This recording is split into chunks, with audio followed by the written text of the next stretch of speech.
Let's talk Tanya for the 30th of Tishrei, the first day of Rosh Chodesh Cheshvan. In the Tanya of the past few days, the Alter Rebbe has explained that all of creation is a product of Hashem's speech. Now, we human beings, we have souls, and our souls contain within it the 10 attributes which mirror the 10 attributes of Hashem. So we have wisdom, understanding, knowledge, kindness, severity, etc. However, our source is Hashem's speech. But at the same time, Hashem's speech, its function is that it conveys to us also the higher attributes of God. Just like practically speaking, when I speak to you, I'm conveying to you my thoughts, my ideas, my feelings. The same thing is also through Hashem's speech, through the Shekhinah, through the Malchus, conveyed to us also are the higher aspects or attributes of Hashem.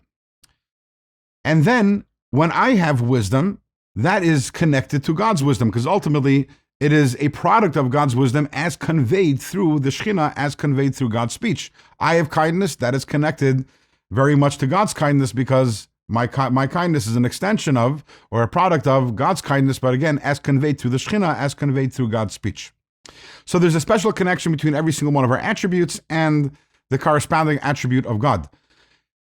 In terms of our speech comes from God's speech directly. If my wisdom is connected to God's wisdom and my kindness is connected to God's kindness, my speech is most profoundly connected to God's speech, which is why when I speak, I have an impact on God's speech.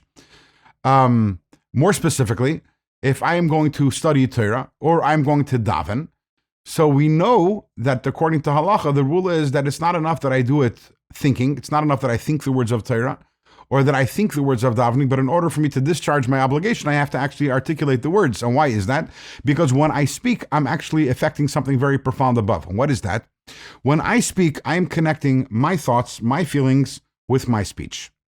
And therefore, I have a corresponding effect above that I am connecting God's thoughts and feelings, which are the higher attributes, with God's speech. I am, so to say, closing the circuit and causing the flow of energy from the higher attributes into God's speech. And ultimately, that energy then translates and flows into all of creation, because God's speech is the source of all of creation. So when I'm davening, when I'm learning, I'm having a cosmic effect. I'm bringing a flow into God's speech. Now, this is the way it is by a Jewish person with a Jewish soul. How is it by the rest of the world? How does it work with non-Jews? That will be the topic, God willing, of tomorrow's Tanya.